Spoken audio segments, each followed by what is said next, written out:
It's time for Two Guys and a Girlie.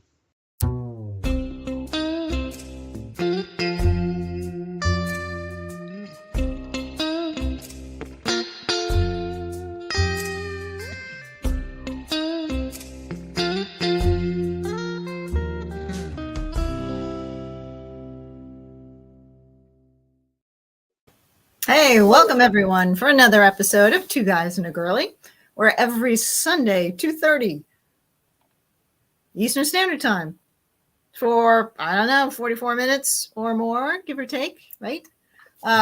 We live stream on YouTube and the Facebook. My name is Denise, aka Girlie, and we have in the box studio up there to Clark with the glasses. Clark, Nick, you got the beard thing going on. Hello. Hey, how are you doing? I'm doing great. Just great. I have to thank you for the weather this week, Denise. Okay. I'm glad I could oblige. I'm a little bit out of practice, but hey, good. You know, Clark, we had a storm this week, and the name was Denise. That swept the Greece from Western Greece to the islands of the Aegean. And I sent the picture to Denise. Thank you for the weather, Denise. It's lovely. Wow. I don't know that I've ever heard of a storm in the U.S. by Denise. I was going to say your meteor marketing people must have picked up on that idea that storms are much more marketable if they've got a name. Yes. Yeah. True. Yes. And every rainstorm, even if it's mild, they're putting big headlines, like banners. Yeah. Oh, storm Denise, brace yourselves and everything. Oh, man. People like that. So what the hell are we doing this week, Denise? What are we doing? Well, what were we discussing just pre-show? Pre-show. Can I have a shout out first? I want to give a shout out to someone. Oh, certainly. Go right ahead. Yes. Let's do a shout out. On behalf of all three of us, I want to give a shout out to our friend Chris. Chris Hall. Yes. Chris Hall, yes. Chris is a dear friend of us. She's an author. She lives in South Africa. She's also a proprietor at the Six Centers Cafe and Bistro. And we want to wish her a quick return in her usual life and everything, to send her our love, and we'll be here waiting. Yeah, we'll be seeing her. And if you want to check out her books and her other writing, visit that address, lunaonline.com, and you will learn more about her. So, Chris, get well better as soon as possible. We generally track, because I remember South Africa as being one of the earlier people that came around the doctrine. Melanie, you remember, and I talked to Cynthia, who's still in touch with Melanie, out of South Africa also.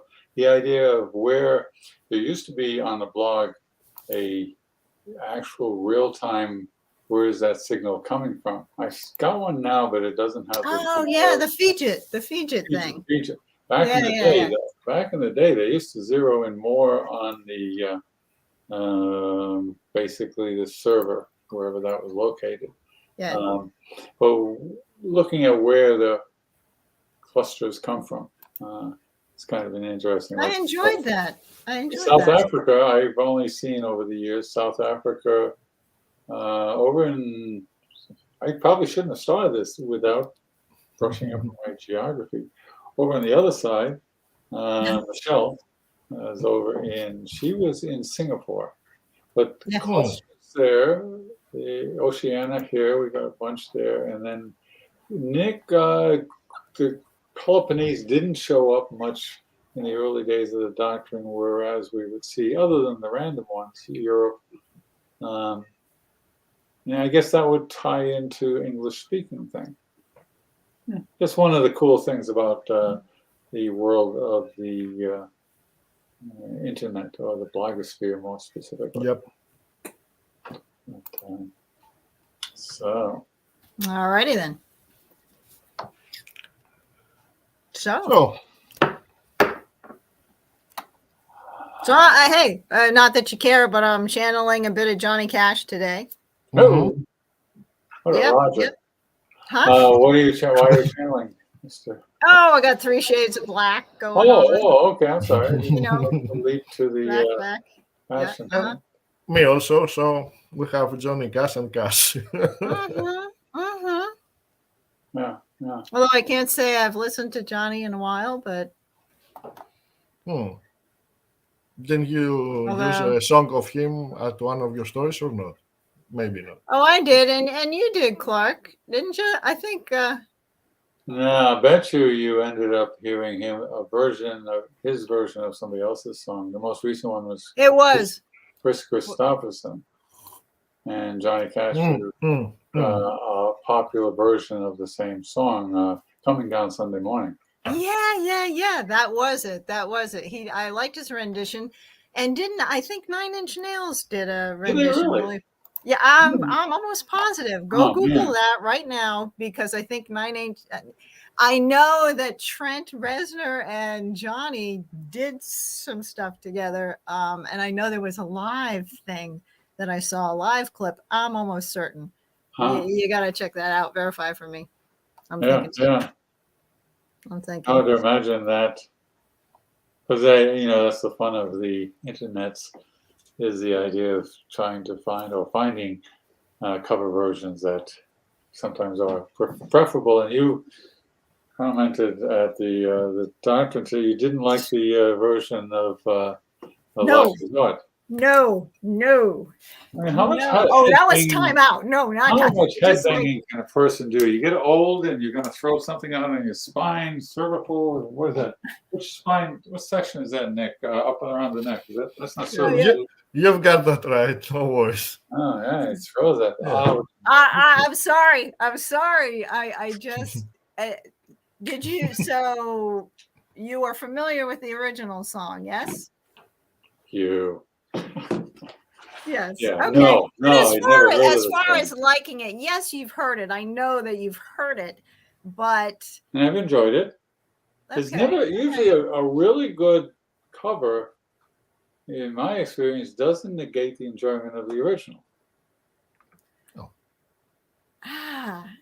See. So for example, the Time in a Bottle one, yes, classic Jim Croce, and Youngblood, I totally loved his version better than Jim Croce. Yep. And you've had others that I've enjoyed. What is there, guys? It's a Never Gonna Dance Again. Oh, Seether. Oh yeah. Seether's version. I like Seether. Holy smoke! Yeah.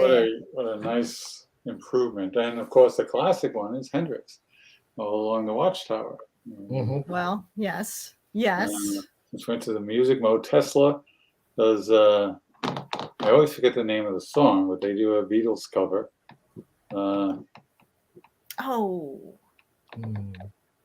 Everybody said that. Everybody's got it. Shut. Okay. Anybody want to remember? You got laptops there. We only got one viewer here. Hey, viewer, whoever you are, look up Tesla Beatles cover, if you would. Thank you. Who else do we have for superior covers? Yeah, I don't know, but today's, and I did not see the movie. Obviously. So yeah, the movie was kind of fun in that, not that I'm comparing myself to them, because I can't make even a 1-minute movie. However, it was a written, directed by kind of deal, independent, and they kind of came out like one of my better posts, meaning great hook of an idea, and then good character interactions, engaging, but at the end they ran out of steam. I just couldn't, and I would imagine, not knowing anything about cinematography, that there's probably a huge nexus of things at the end of a movie to make the preceding portions work. So it was Sure, that enjoyable tying it all. enjoyable movie, and the music was well picked for that purpose, and it was all about the characters, how they Sure. related to it. So that's why I posted that one. Okay. All And right. then your Pomploose people, those Oh, I guys. love them, love them, love them, love them, love them. Yeah, they're pretty They're good. wonderful. No, Yeah. So that covers us on the. So what do you have, Nick, in place of Thanksgiving being so heathen as you are out there? Because in Oceania here, we have Thanksgiving, and we won't get Clark talking about the true story of Thanksgiving because it No, makes any respectable person run away in shame. But you guys, I know that all of the myths tend to replicate throughout cultures.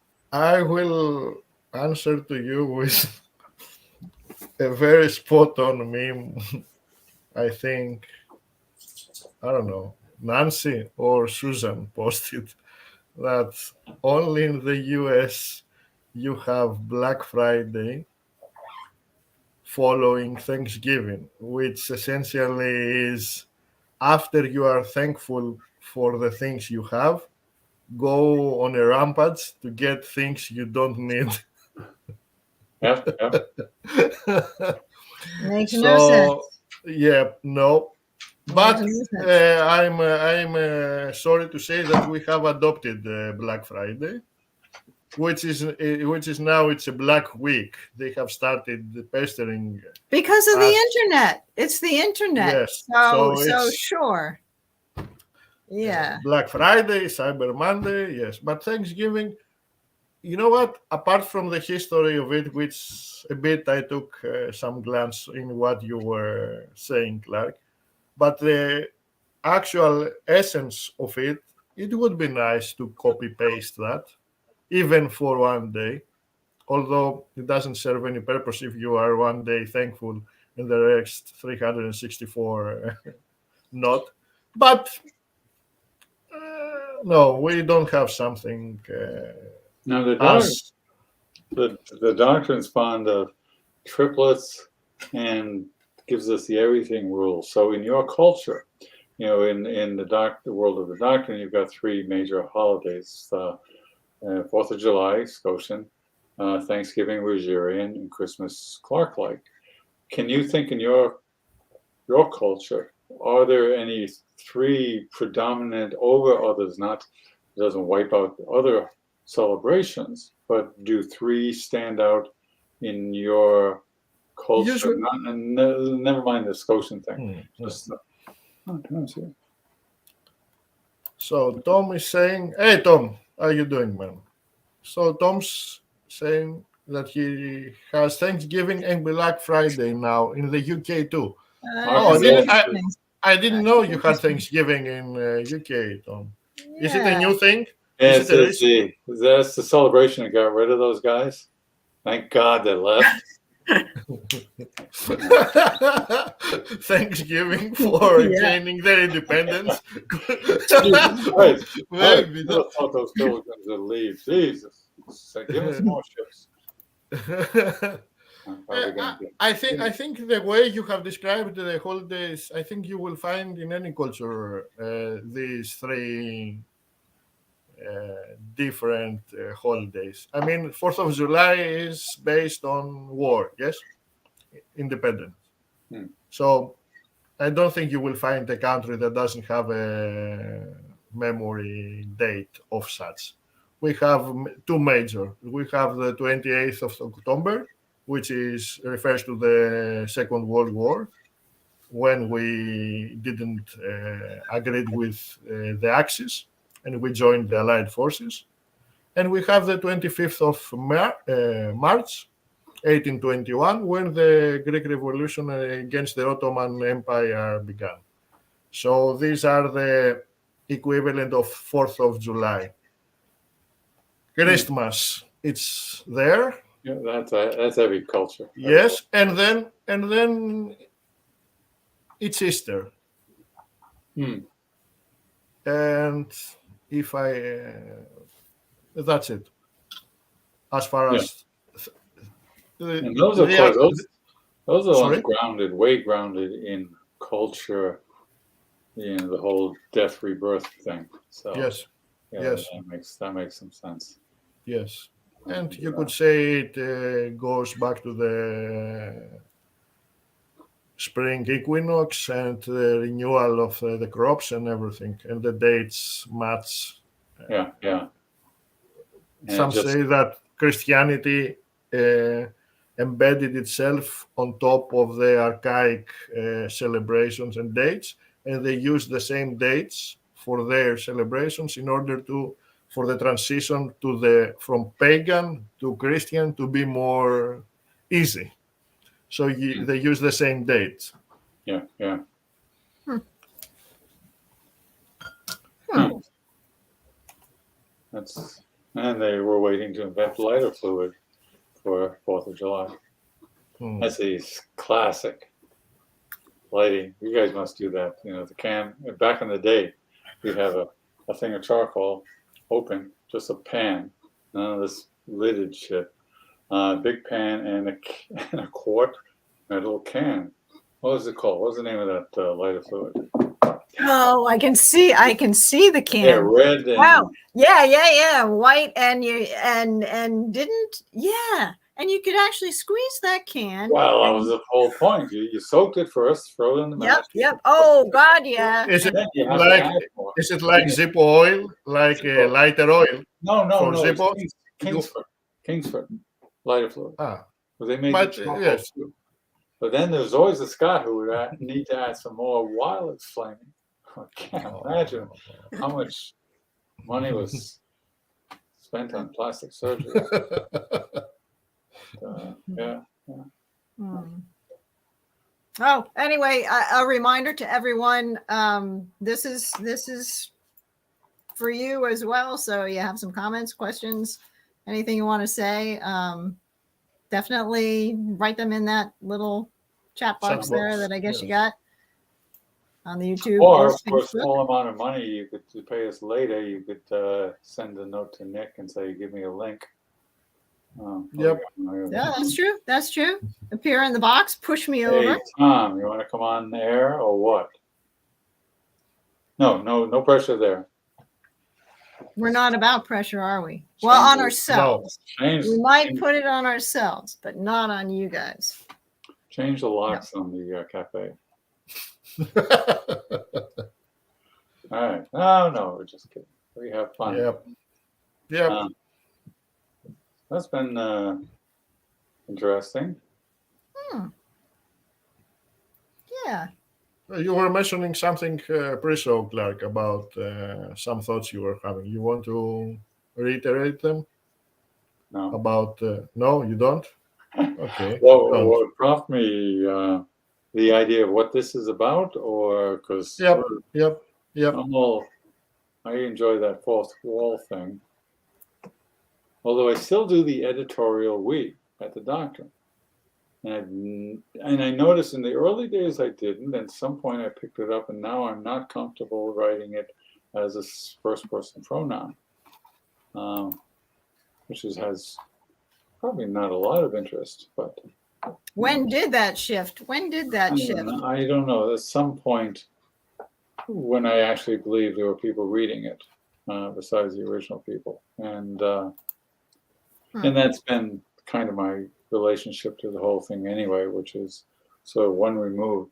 I don't, as we talked about last week with Nick and you after the show, is that it's not so much creating the thing as much as it's that eureka moment, nod to the Peloponnese, that it all showed up. And then the rest was just, holy shit, I got to keep writing about this for 4 or 5 or 6 years. So that's kind of fun.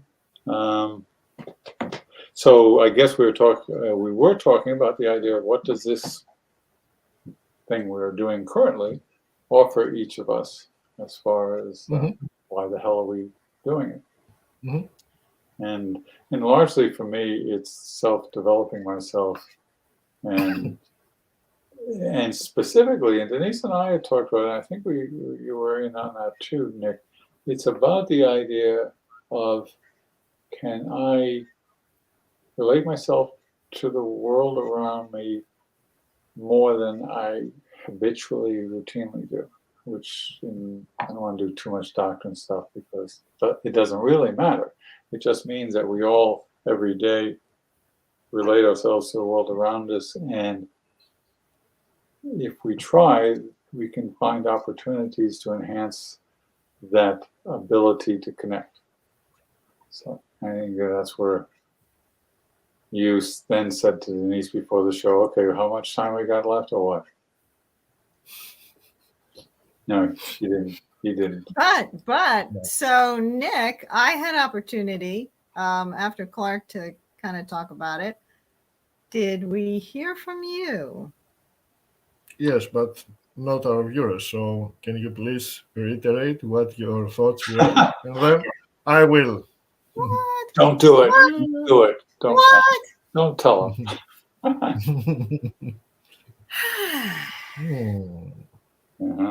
What Clark said. No. For me, it's the same thing. Talking about comfort zones and why do people deliberately do things outside their comfort zone? Why would I do something outside my comfort zone?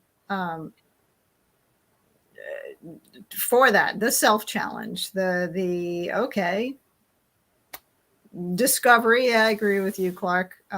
Self-discovery, because I'm in total agreement about the whole opportunity thing, because every time we engage with another person or other people, it's an opportunity to learn about ourselves, facing those fears, if you will. And I had talked pre-show, Tom, about, for me, it's public speaking. Wow, just don't. I remember in college, I had a psych course. For some reason, it was relatively small, but it was held in one of the auditoriums. And so we had to write a paper.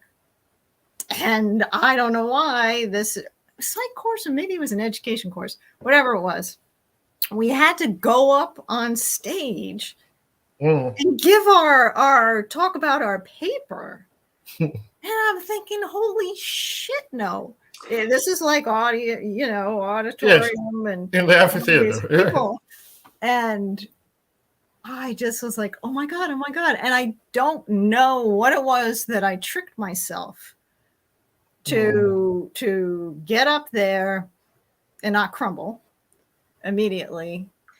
But whatever it was I did mentally, I was almost to the end when I realized I kind of wasn't there, but I was. And so I got through it, and that was good. So for doing this thing where I'm talking to the two of you, but also to Tom and to Ford and to Nancy last week, and the Michaels and whoever else is tuning in. And watching on replay. Oh, thank you, Nick. Yeah. Through eternity. But that doesn't count. I'm already through it, but I don't know. It just helps me be a better person. It's overcoming a fear. We all have whatever our fears are. For me, it's always, going to parties. I was never a big party goer. The older I got, and the more I knew about myself, how I relate myself to the world, and learning stuff, it was easier. I could just go and kind of do the what do you call it when you go from person to person, and the chit chat thing. I got a little bit better on chit chat. I'm still not really good at chit chat. Man, I'm going on now, aren't I? Self-improvement, comfort zone, go outside of it, see what happens, see if you can find out something about yourself, see if I can find out something about myself. That's pretty much it. Tom, do you have any similar experience of any kind that you had to go outside of your comfort zone and actually do something that you are not habitually inclined to do? If you have something, please write us something so we can discuss it. Yep. By the way, that'll tie into when we stray or veer into the topic of writing. That's got everything to do with writing, I think, too, is the idea of what do we tell ourselves when we try to write a story, besides the story itself. It's mostly you don't do that. And that's awful. As a mental state going into writing, you mean? Well, basically the process, because you get an idea, and the part of us that, speaking of telling ourselves stories, that the motivation I'll leave aside, but it's like, holy smoke, I find the best state of mind is not to give a shit. And that's rare for me as a Clark. And to intentionally tell yourself, I'm not going to, is almost impossible. It's kind of that tricking ourselves in a way. Well, that's a good point. It doesn't work to say, oh, I'm going to anyway. It's just to grasp on the idea that somehow that doesn't matter in this circumstance, because you can't fight that part of our own. Everybody's like, I'm of the belief everybody has that kind of inner critic / whatever part of ourselves that we were brushing on last week, and it's a constant force keeping us on one path as opposed to a different path. So interesting. So with the writing thing, I know what you're saying. Obviously, there's technical aspects to making for a good story, for writing a good story, kind of the obvious. And then there is that, what I was referring to before is that what? I'm just reading comments. I will break it forth. I'm waiting for Denise to finish her line. Oh, well, that's okay. No, that emotional content and or that I don't give a shit. The one that's just, right there in your face. You're not thinking about it. It's an automatic thing. The trouble with that is with writing is that's so temporary. I know what you're saying about that.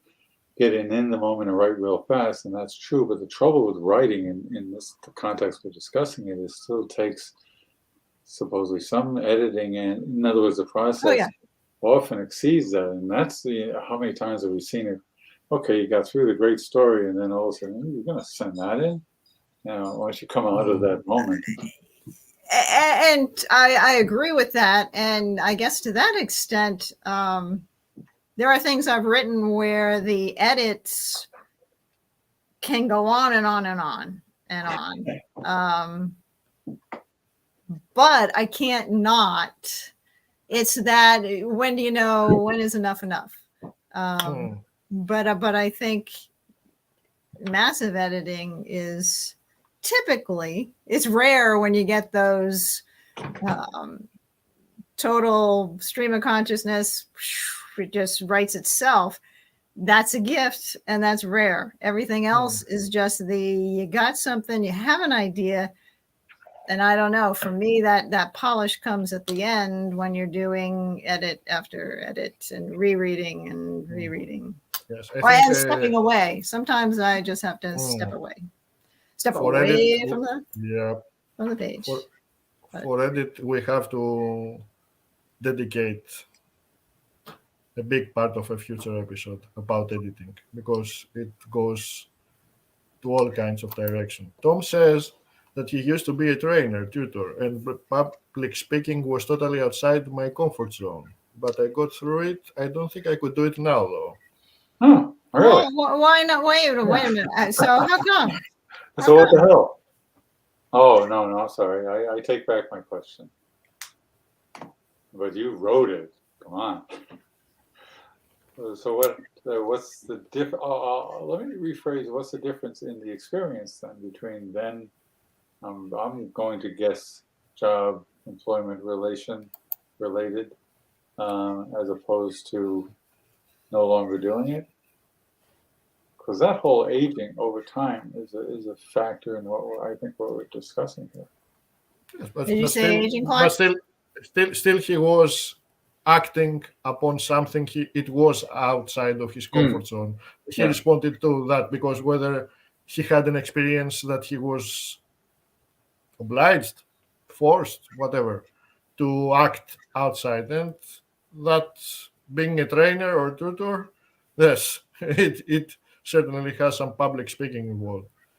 So you see how this relates to what we talked about the last episode about the stories we tell, with the stories we consume from others, the stories we tell to ourselves. So that's important. That's really important. is. So if you do something once, you achieve something, step outside the comfort zone, you did it successfully, then the trick is to continue to do the stepping outside to reinforce and this is all logical, to reinforce that the positive reinforcement of doing something again, without presuming you'll have the same success each time, but still, that's how you build. I mean, and in writing, you kind of, we write really good pieces. I'll publish that. And then we write something that I know I have, hitting that publish button thinking, ew, yuck. But you do it anyway because it's along that path of getting whatever you want to achieve, getting better. But we often tell us the story, like you mentioned, Clark, that part of us, the inner critic that wants to take center stage instead of, being relegated to the back. The problem with that is that a lot of people, when they hear that, think that it is like a pill they can take or one can take and have the effects of that reinforcing pill instantly. That's not at least what I was talking about as far as the stories we tell ourselves. It needs work, it needs effort, and it needs thought behind it. It doesn't happen overnight. And here, Tom says, I now have a different job, but I have become more introverted. Yep. Can I ask, Tom, are you remotely working? Because I know people who are remote working only, and they're like, as far as the effects of not being in the normal social environment where you have. So you working remote, Tom, or just different job?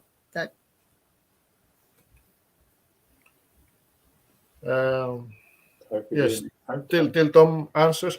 Clark, I would like to ask you, because I think it hinges in what we are talking, to explain a little bit something you wrote as a comment to Frank. And word by word, I disagree with that, but I need you to explain it a bit. Would you like? You said, yes, I will tell you, I don't want to misrepresent it, so I have to read it. You said that the irony being that working constructively on ourselves requires no additional energy or work, merely a change of perspective. Mm-hmm. And my disagreement is that the change of perspective needs additional work and effort in order to achieve the change of perspective. So can we discuss that? Because I think it relates to what we are talking about. In a sense, I'm thinking about that in terms of what most of us do, which is, I got to be a better Clark. I got to do this better. I got to keep doing that. And that's a very rote kind of tiring. I mean, how many times do we not get tired trying to self-improve ourselves? Whereas a different perspective is, wait a minute, you don't do it. You just glance off to the side. And so it isn't work. Now, it isn't, the physics becomes different, IMO, on a different perspective on something as opposed to a linear building on what is. because my basic perception of the world, perspective of the world, is the sum of every day since I've got born. And so, okay, I got that. Now I start to want to change it, and I think of the inertia right there. In fact, Frank was on. If he was on, I would say something about those guys with their "as it was, so shall it be." Oh, talk about messing your head up to the future. I know what they meant, something different than doctrine related back in those days. But the idea of the more we are, the more we will stay as we are, and that inertia through time. The story becomes, well, worse than the story becomes more rigid and defined.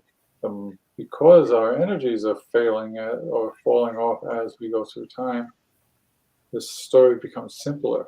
I've always thought that the pure person, the opposite of the infant, is somebody in a nursing home, and they will represent, contain, present the single worst / single best quality that they were through their lives, because everything else falls away through time. You don't have time. Why the hell, if you count your individual activities today and then try to remember 20 years ago, individual activities in the day, I'll guarantee the number, the count will be different. You did one. You've got a lot of absolutely different. Yes. Now the energy has to do with it, but if you would imagine the energies failing as our health does, then what we have for energy goes into telling that story, the story of Clark. And it focuses down to whatever the most persistent thing is. Castaneda talks about strings in that sense, that all of our decisions. He actually had, I believe it was written by Castaneda. You can never tell with the books. But somebody afterwards supposedly had developed this practical approach based on his writings. And their idea was to live backwards through every decision you've made to get to where you are, which is like, holy shit, what a great concept. And I've tried it a couple of times, but who has that kind of time? But that is what, there's stories, my take on the story. So perspective for me is like identification, which is another favorite concept. Identification for me is a non-transactional relationship. You say something in a story, you say something here, and if I kind of know how you feel, if I can identify with you, I don't even have to tell you that I do. I get a benefit out of it. You don't owe me if I borrowed something. It's perfect. It's perfect. Yes, still, even if it's a minimal energy action, it requires some, at least, attention. So it's not without any effort that the change or the additional perspectives can be achieved. Are we agreeing on that? I mean, there is some focus energy. There is some intention before, because you are attentive here and your intention is towards what is happening now. Otherwise, you will not benefit from whatever happens here. Is it not correct? No, I agree, but the idea is most people don't, because most people tell themselves the story of the day and they think that they're reading the story of the now, but of course that's not particularly comprehensive. And so it's easy to just keep, you play your part in the whole world around you. We don't want to get into my opinion of what constitutes reality. I guess you get a hint from that by reading the doctrine. What I'm saying is, the idea is that it doesn't. Maybe I was. No. I'm just using it as a base. I don't want to dissect it word by word, but I'm just using your comment as a base to get into more the thinking of what you wrote, not just to prove. And that's my thinking of what I wrote, because the art of comment writing is something that we all should be proud of. It's fading too. back in the day, we used to count clicks on blogs. Then, if we really got cool, we'd count comments. So comments. Yeah, I didn't say it was a dogma of yours. I'm just saying whether it's a good starting point to discuss whether there is energy involved in changing our perspectives or not. Maybe and what I was trying to contrast it with the amount. Yes, with the previous, yes. Yeah. Again, I don't want to take it out of context. I'm just using it as a starting phrase to develop what we are doing. And what I'm saying is, isn't it attention what decides the quantity, the quality of the experiences we are having in our lives? Essentially, let me say it, Tom, let me say it in other words. I was living for some years at the foothills of the Acropolis hill, where Parthenon is. And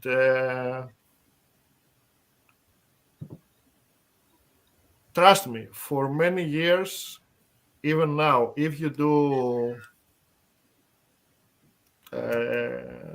census around the people in Athens and ask how many of them have they visited the Parthenon or Acropolis, you won't have even the half of the population of Athens. Wow. And so the next question is, why is this happening? To my experience is, okay, I woke up, Parthenon is right outside of my window. I say, oh, that's a beautiful day. Let me go up there. And then I remember, oh, shoot, I have to pay the bills at the bank. And then I have to meet Denise for a coffee. And then maybe tomorrow, I'm here, I'm going tomorrow. And every day, this happens again and again and again. Now, and I'm not going there, okay? Now, one day I'm working right outside of the Parthenon, and there is a Japanese tourist. He came from Japan. And I was there at the moment he was just at the staircase that goes to the entrance of the Parthenon. And he broke down and he was crying. He knelt down and he was crying from the emotion that experience produced in him. So take that and contrast that with what I was doing. The experience was there. My attention wasn't. That's what I'm saying. The experiences in our lives are there. The amount and the quality of attention we are paying decides how we orient ourselves towards what is happening in our life. That will decide which stations, which experience we are going to tune in and benefit from that and involve as person. Because otherwise, they're just right there, but we are not seeing them. Not because they are not there, because we are not paying attention to them. So your perspective, it kind of circles back to the whole perspective thing. Yes. Yes. And as we say the doctrine, or we use the term manifest, I would suggest that the story you've told yourself up until that point, the Acropolis manifests as one thing, and the tourists had a story in which the Acropolis had manifested as a different thing, their whole personal reality. So you did not, it meant less to you in crude terms than it did to him on an emotional level. That doesn't necessarily reflect on the person, but it makes sense of the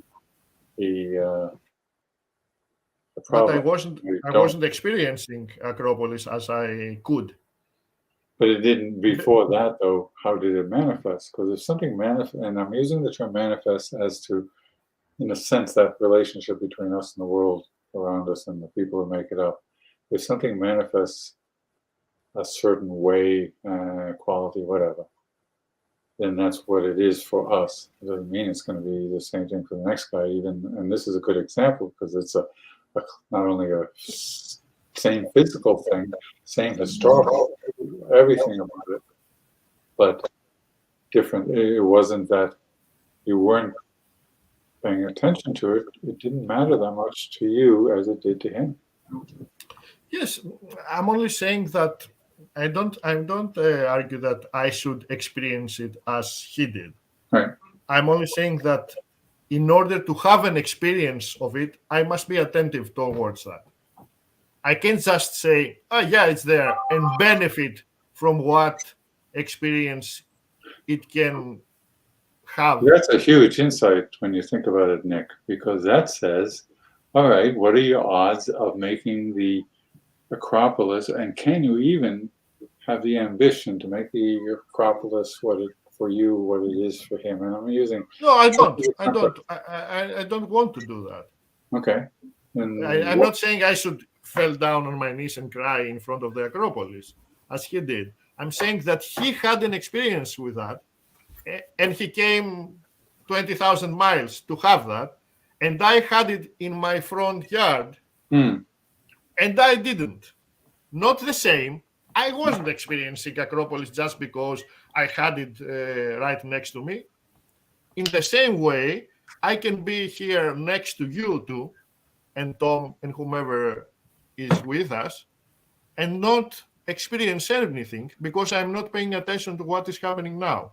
I only have in my mind what bar I'm going to go after the live stream, for example. So that's what I'm saying. Not to have the experience of the tourist, but to have an experience, which will be mine. And I think that applies to all our lives, to the way we, as you say, relate ourselves with the world. If we are not paying attention to what is happening each and every moment, how can we relate ourselves genuinely to the experiences, to the magic, to the beauties, to the ugliness of the world, if we are not attentive? That's what I'm saying. That's interesting. I will make a brief statement and I'll stop, because that's the fun of this kind of a conversation is, so which is the higher order, paying attention or relating? It's there. So in a sense, don't you have to pay attention in order to relate? Well, that's the question I would have. I would maintain you relate before you pay attention. Tom says that he thinks sometimes we can be too close to things, so we don't tend to notice them. Yeah. No, unfortunately, yes. Often I understand what you're saying with the relate, but let's say maybe you're right. But let's say that in order to relate, you have to acknowledge the existence of what you are relating to, and for that to happen, you have to pay attention. Okay. No. Okay. Well, no, and the no. I don't try to. I'm maybe we have. We're saying the same thing with different terms. No, I'm saying the right thing with the right terms. No, seriously though. Not that anybody would ever think that I would take a word that has a totally agreed upon meaning and then add some to it and not tell anybody. So that my problem with the discussion is that I do that, but because it works inside my head. Now I'm getting this nice feeling of, okay, how well can I explain what it is I'm trying to relate to you and Tom and Denise on this topic? Right.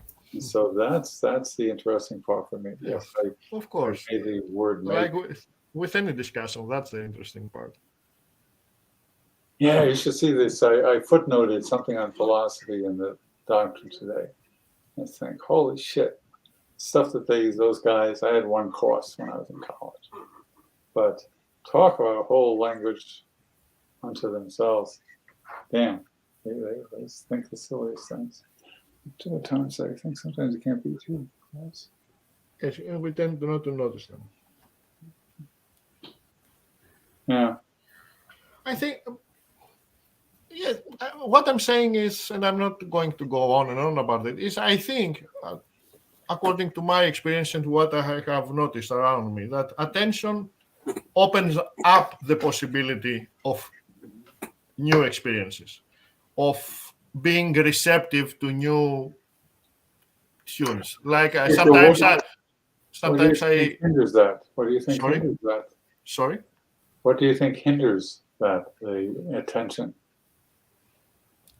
what scatters my attention?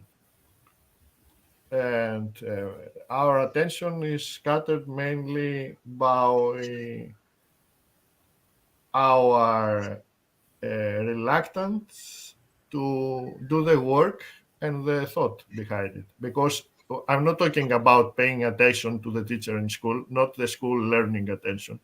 When I use the term attention here, I'm talking about put your heart and your mind and your body and your soul focus towards what is happening in front of you or around you.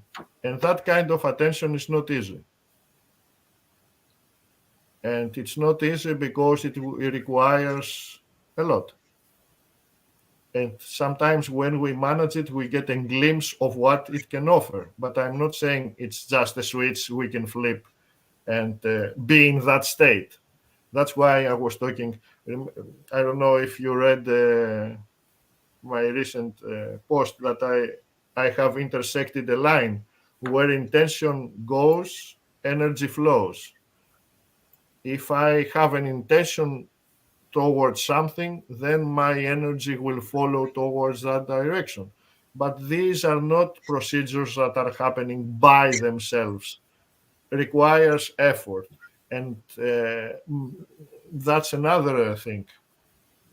Do we have to push continuously or go at there are two spectrums, zero effort and try hard all the time. Me, I am in the ancient golden rule, somewhere in the middle. No zero effort, but not pushing all the time to achieve something. Somewhere in the middle. I don't know if that answered what you're saying, but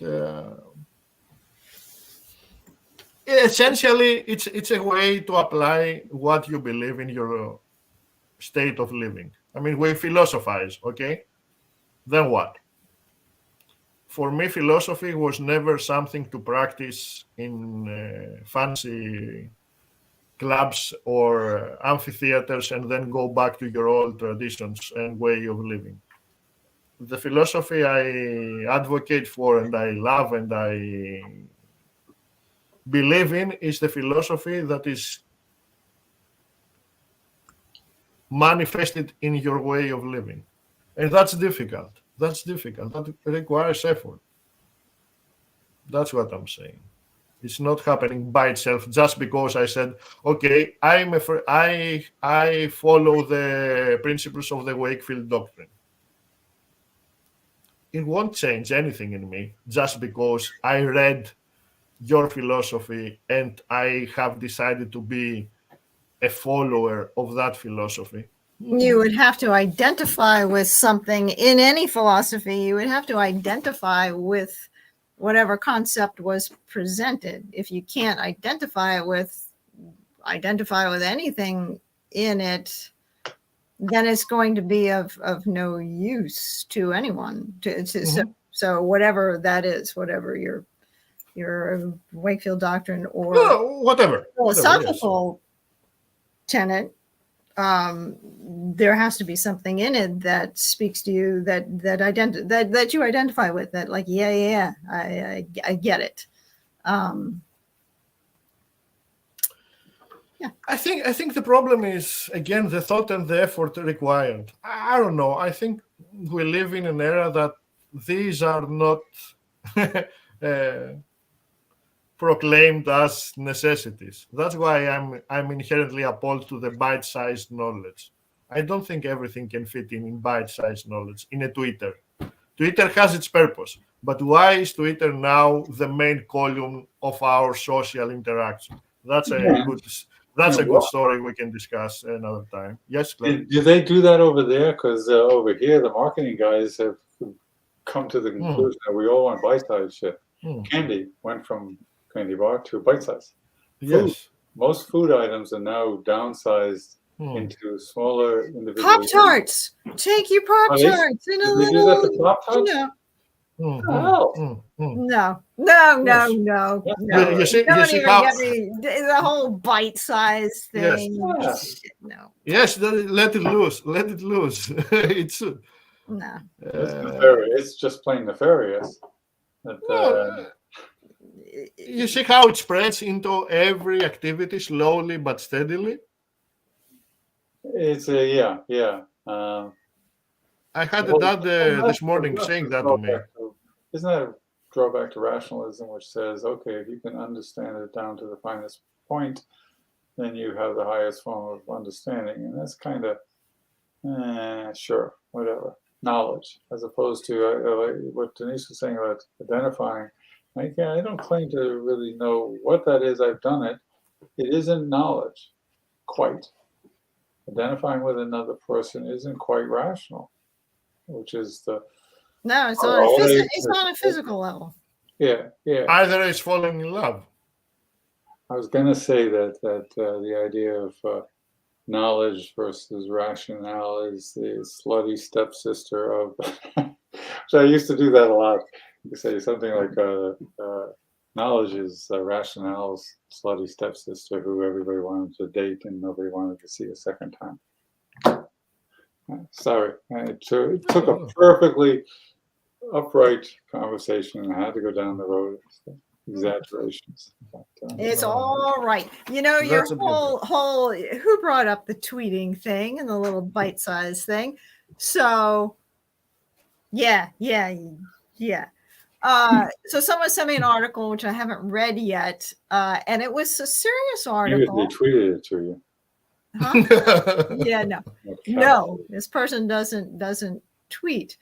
So it was a text, and the title is something to the effect. Well, no, I should look. I have to read it as it is. Okay, because this just got me. I got to bring it up. Thank you for waiting. What time is it? Oh, okay. It's almost time. It's 57 minutes. Okay. Of course, audiobooks count as reading. Now, I that just kind of made me cringe because certainly audiobooks are convenient, but don't tell me it's the same as reading. It's not. It's not. But anyway. Damn, that'd be a 2-hour show right there. Shit. Well, we can talk about it next week because I haven't read the article. I have to read the article. The only audio listening is not the same thing as reading. Worse than listening. Unless you have no eyesight. That's the only. Unless you have no eyesight. If you have no eyesight, that's the only case. Sure. This sentence can be totally true. Yes, but I would guarantee there are people who cannot see who enjoy reading with break. Absolutely. But apart from that, yes, I don't agree either. It's a different form. Yes, it's a form. I mean, I listened to the audiobook, the last audiobook Chris made. The Shell Man? Yes. And the actress, the narrator that was doing the audiobook was magnificent. She brought it so much vividly. The dialogue. I don't know. I just heard it. I don't know how the narrator. Yeah, you do. Come on. And that's the point I would like to make is that I've never listened to an audiobook, not because I got an issue with it, but I just haven't. The person reading it to you, how can you, especially when they're not in the room and you're not 4 years old, is a factor. It's part of the story. I mean, maybe not. Of course, because it directly influences the end result. Yes. and that's a huge decision to make. I don't know how easily Chris made it, but I would spend days on the not on the fonts with which my book would be printed, let alone who will voice act over my text. Yeah. So- So can we agree that we'll I think we should table this for next Yeah, week. that's a great topic. I'll jot it down in my notes because I just had some thoughts that I'm gonna put down on a piece of paper. Yes. I'm gonna write them. And that So we can talk about. connects directly to what Clark now I remember asking me about what breaks your attention. That tweet exactly says that you can do that as you are doing something else. You can listen to your audiobook, which means you can read a book as you are playing golf with your iPods or what they are calling or something. Yes, it has a purpose, but when this function is transformed into the mainstream activity, you're losing what you are supposed to do attentive. And that's what we were discussing. We'll continue next week for sure. Because it goes, you see how it goes round and round around the same center, around the core point. Are we able in our society, in our cultural environment, to be attentive in one thing and benefit from that or from that when we are doing it? Or if we are not, why we are not? And you are seeing that enlarged in small children. I have a connection with children at elementary school because of my wife's work. And you see that all the time, that their attention span is broken to pieces. Okay. You better be writing these down because I think we should talk about all of this next week. Yep. Very good. And Clark, you got something? Well, before we go, movie recommendations, because what live stream should not be providing, I will provide mine, which has the distinction of, hold on, I'm getting better at this, so you want to give me a little time once I get your thing to look it up on IMDb. Tom, thanks for being with us today. Yeah, get your movie recommendation ready. Yeah. Yep. Link letter. This is a wonderful movie. You probably all have seen it.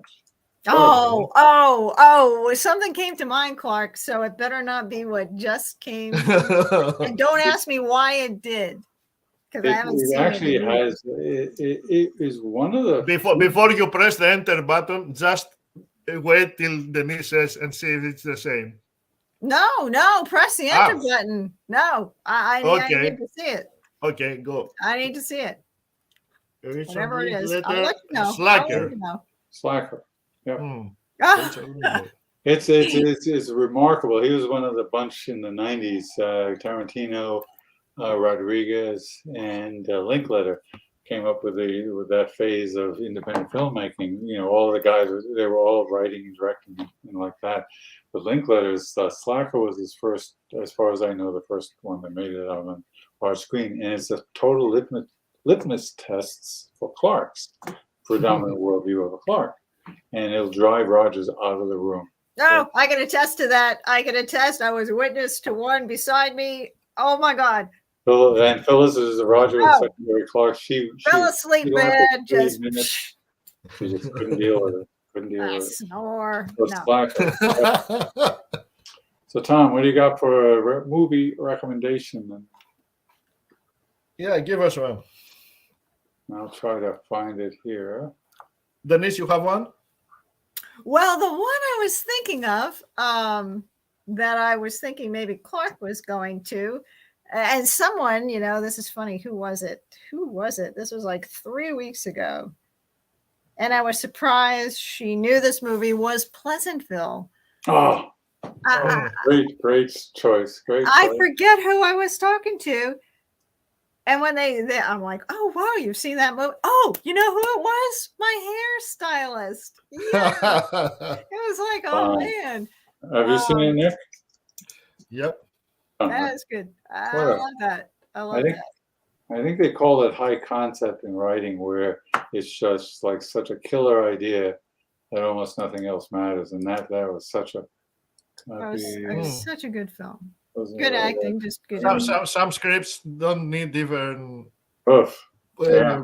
potential, acting. They are so good that the actors, even if they are decent, they can benefit from that and carry it through. Because the lines are so good that you can't screw this up, even if you try. So it was Tobey Maguire and who's the Reese girl? Witherspoon. Reese, I think Reese Witherspoon. I'm not sure. Yep. Yeah. Yep. All right, we'll wait for. Oh. So Oh, what's his face? Who? Tom, I still have one for next. Okay, what's Yes. Nick got here? I shall have one for next week, says Tom. Pleasantville is good. Yeah, great flick. Okay. So my Who is recommendation the will actor? be. Before we go, okay, one more thing. Yeah, sorry. Oh, John. You mean No, the, go ahead. the Go movie? ahead. Go. What? It's at Pleasantville. No, the husband. The husband. What was his name? He's like a Oh, character Honey, I'm actor, but Home. not. Oh, he's got nod. Yeah. I don't remember his name. Oh my God! How come I can't remember that guy's name? Because Do you have the cast? William open? William H. Macy. Oh, I won't Yes, remember yes. Honey, I'm Yes, I Home. love that. him. There's no way I would remember that. That one I had to look up. We all know the actor. Sorry, it's Oh, Macy, he's been but in so many good things. So many good things. Okay. But I'm sorry. Go ahead, Nick. What's your movie recommendation? The Fountain. What? The Fountain. Okay. 2006.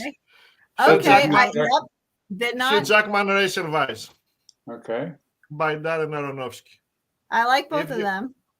If you haven't seen that, see it and you will know what kind of movie it is, because I cannot describe it. I don't know if anyone genuinely has given a description of the movie, not an account of the movie, a description of the experience of watching that movie. Huh. That's why I always say it's an experience for you to have to understand what that movie is. And Okay. 2006, I think. All right. And I love the music. The next day I bought the soundtrack by Clint Mansell, the Kronos Quartet. But All right. Very good. the Okay. Fountain, that's my movie. And I watched it last night for the millionth time. So it's fresh Excellent. out of the oven. Excellent. All right. Well, last words, Nick. Well, Nick, Clark, me. Are we done? Thank you for a wonderful evening and a very interesting discussion. We have concluded. And see you again next week. I loved it, and I will continue to say that it's a most unique experience to be with you and with our audience. And I love that it's a small audience. And I wouldn't have it any other way. If you would say to me that our next episode, no, I'm not lying, Clark. If you would say that you could bring 200 people as an audience next week, I wouldn't like it. Huh. I would. You might have just jinxed yourself. Hey, Tom, No. Wait. Dude. You're not letting me say what I want. You're just. What I'm saying is that it's a blessing that we have a small audience, because now we can connect individually with each and every one of our audience. And these people, according to my way of thinking, is our roots. The roots of the tree this thing is. When this tree grows and expands and have branches, we won't be able, if that happens, to connect individually with 50, 100, 1,000 people. But if we have roots, our tree will be strong. So now we are creating our roots. That's why I am happy we have a small audience now. Okay. Okay. See you guys. See you guys on campus. Okay, you will. Thank you, everyone, for joining us again this Sunday. Tom, yeah, especially. And we look forward to your movie recommendation next week. So everyone listening and viewing, we will see you next Sunday at 2:30, live streaming on Facebook and the YouTube. YouTube. All right. So bye.